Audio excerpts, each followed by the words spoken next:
Kekuasaan, diri, dan seksualitas. Konsep apa ya ini?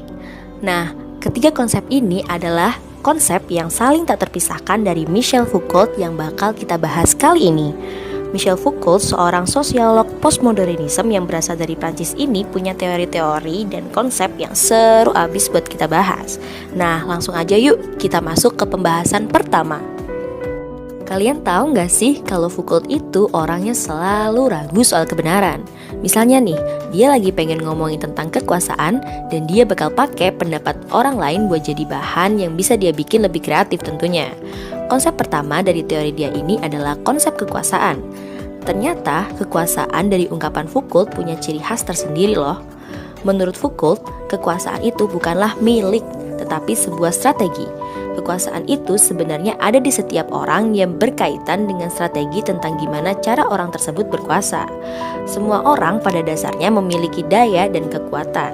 Hal itulah yang menjadi sebuah hal untuk melakukan strategi dalam kehidupannya, entah berkuasa terhadap dirinya sendiri, individu lain, maupun untuk kelompok lain.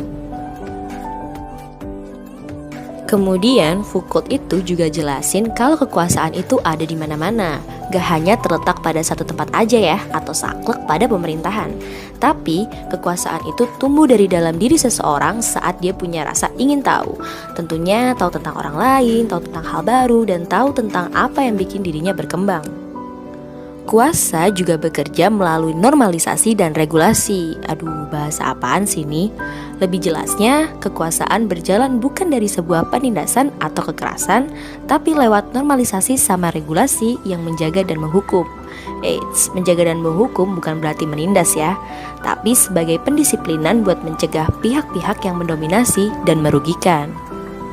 Menurut Foucault, kekuasaan punya hubungan yang erat sama ilmu pengetahuan. Foucault yang tidak percaya sama kebenaran dan terus ingin menemukan mana yang benar dan mana yang palsu. Di sini, peran ilmu pengetahuan berfungsi untuk menetapkan apa yang benar dan mengeliminasi mana yang palsu.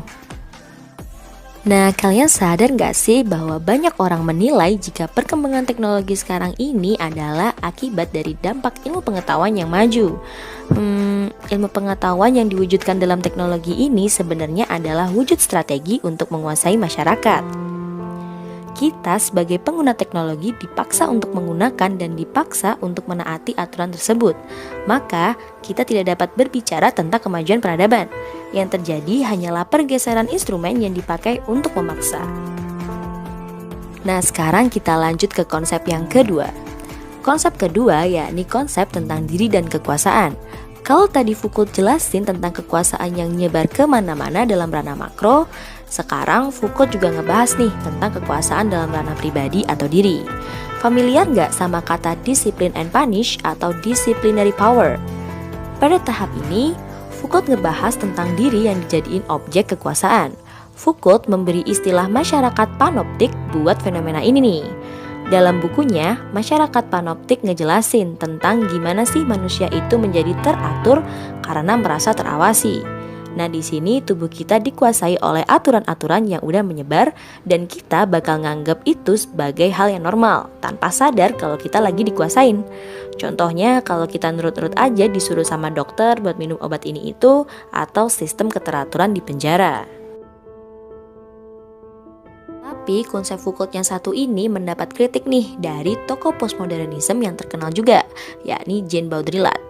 Baudrillard mengecam Foucault kalau Foucault terlalu fokus dan mengagungkan kekuasaan sampai ke tingkat mikronya. Menanggapi kritik tersebut, Foucault ngeluarin konsep mikro baru tentang diri yang terkesan terlepas dari kekuasaan, yakni konsep subjektivitas dan teknologi of the self. Dua istilah ini kontras banget nih sama statement awal Foucault tentang diri yang dikuasai oleh dunia luar plus cuman jadi objek dari kekuasaan. Konsep subjektivitas menjelaskan bahwa peran individu adalah subjek yang memiliki otoritas terhadap tubuh mereka sendiri. Contohnya adalah saat kita berhubungan seks. Seks menurut Foucault adalah hal yang sangat bersifat subjektif, dalam, rahasia, dan sangat intim sesuai dengan hasrat dan kepuasan diri sendiri. Sedangkan konsep teknologi of the self adalah kemampuan atau seni untuk melatih diri di mana kita sepenuhnya memiliki kekuasaan atas tubuh kita sendiri tanpa intervensi kuasa orang. Masih nyambung sama konsep diri, sekarang Foucault memperdalam penjelasannya tentang seksualitas. Nah, kalau kita ngomongin tentang seks nih, emang sih nggak bisa dipisahin sama kekuasaan. Loh, kok gitu? Karena kalau ngomongin tentang gimana peradaban ini kebentuk, ya karena dua hal itu yang jadi faktor pendorong munculnya peradaban. Kalian tahu nggak sih kalau seks memiliki arti yang berbeda-beda di berbagai budaya di dunia loh? Nah, kalau di Indonesia sendiri, seksualitas kadang masih dianggap tabu oleh sebagian orang. Di sini Foucault bakal jelasin gimana sih tubuh itu dijadiin alat buat nanemin nilai-nilai moral dalam aktivitas kita beragama. Loh, kok beragama? Ternyata ada juga loh keyakinan yang nganggap kalau tubuh kita itu adalah alat buat mencapai penyatuan diri dengan Tuhan. Salah satunya adalah Tantra. Tantra adalah salah satu bentuk keyakinan yang menganggap bahwa melalui penjelajahan tubuh kita sendiri, kita bisa nih mencapai tingkat kesadaran spiritualitas yang paling tinggi. Jadi secara tidak langsung, kita bisa memahami dunia ini melalui tubuh kita.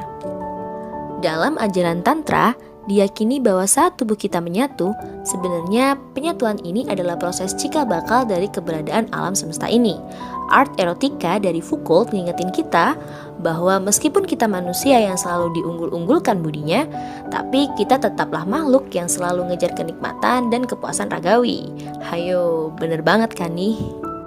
Nah, itu dia penjelasan mengenai kekuasaan, diri, dan seksualitas dari Michel Foucault. Gimana? Seru kan? Jangan lupa like, comment, and subscribe supaya kita bisa terus belajar teori-teori sosiologi yang lain dari tokoh-tokoh sosiologi yang pastinya masih banyak banget buat kita bahas. So, bye and have a nice day.